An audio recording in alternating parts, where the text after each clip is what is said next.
तभी उस तस्वीर में से कालिंदी की आत्मा बाहर आती है। वो लाल साड़ी में लिपटी हुई थी, उसकी आंखें सुर्ख थी और उसकी दोनों पैर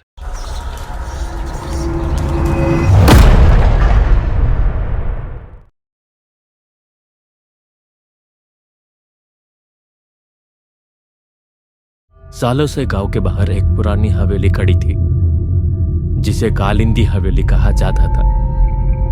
लोग कहते थे कि वहां जाने वाला कभी वापस नहीं आया। लेकिन जब 4 दोस्तों ने उस हवेली की सच्चाई जानने के लिए ठानी तो उन्हें एक ऐसा रहस्य मिला जिसने उनकी रूह कांप। रवि, अजय, सुमन और प्रिया 4 दोस्त थे जो हमेशा रोमांचक चीजों में रुचि रखते थे। एक दिन वे गांव के बुजुर्गों से कालिंदी हवेली के बारे में सुनते हैं। हवेली के बारे में कहा जाता था कि वहां एक महिला की आत्मा भटकती रहती है जिसकी चीखें रात के अंधेरे में सुनाई देती है।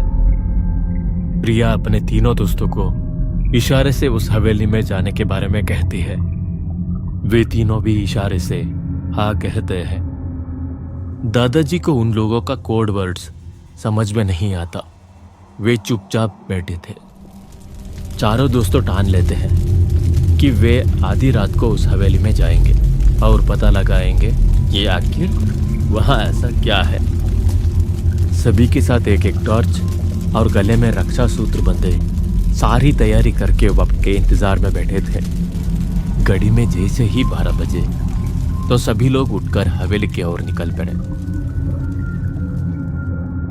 जब हवेली के पास वे लोग पहुंचते हैं तो अचानक हवा तेज हो जाता है और दरवाजा अपने आप खुल जाता है।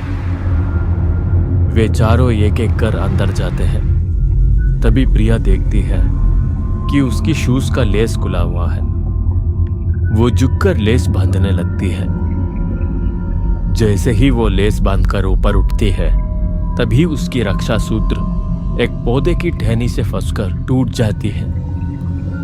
प्रिया को हवेली के अंदर जाने का जिज्ञासा में वो पता ही नहीं चला।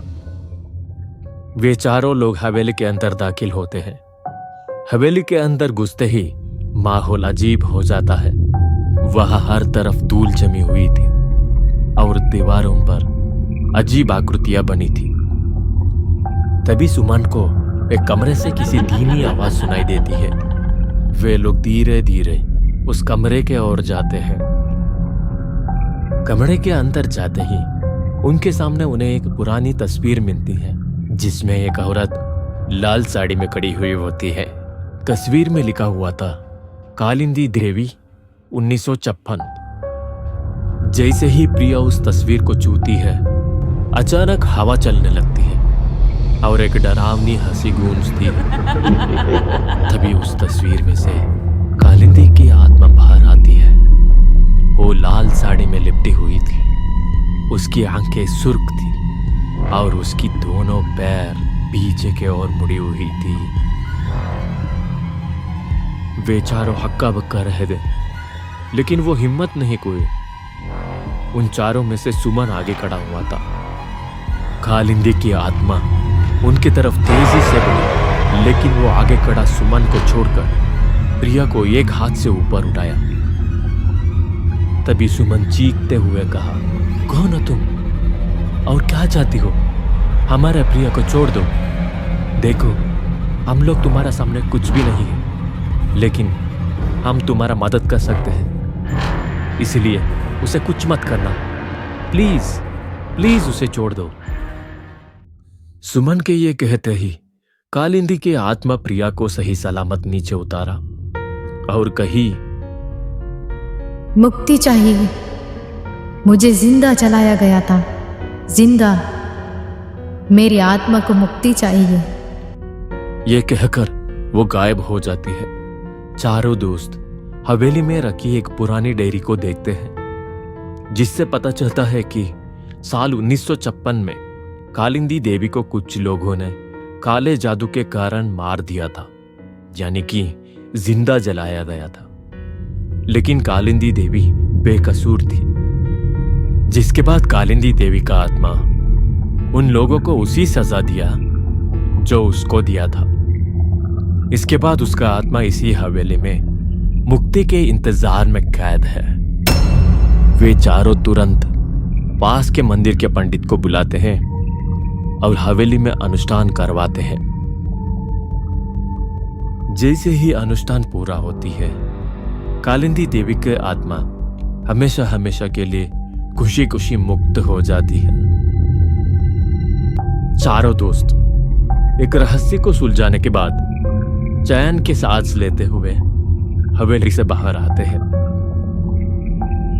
तभी प्रिया सुमन से पूछती है, सुमन, कालिंदी की आत्मा मुझे ही क्यों हमला किया, बल्कि हम चारों में से तुम आगे खड़े हुए थे?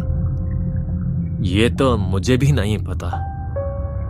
कहते हुए सुमन प्रिया की गला देखा और कहा, प्रिया, तुम्हारा रक्षा सूत्र किधर गया? तभी प्रिया को याद आया, जब हवेली के अंदर जाते समय रक्षा सूत्र एक पौधे की टहनी से फंसकर टूट गया था। वो शिट। अब मुझे पता चला कालिंदी देवी की आत्मा क्यों मेरे ऊपर हमला की थी, क्योंकि मेरे गले में रक्षा सूत्र ही नहीं थी। प्रिया के इस बात से सभी लोग हंस पड़े, लेकिन सुमन के चेहरे पर अजीब सा मुस्कान थी जो बता रही थी कि हमले के पीछे के कारण कुछ और ही था।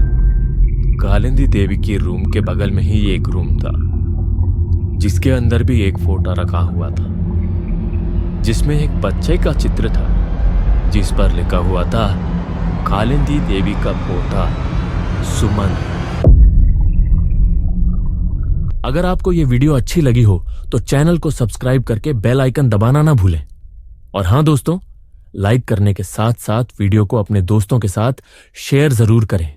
मिलते हैं अगली वीडियो में। धन्यवाद।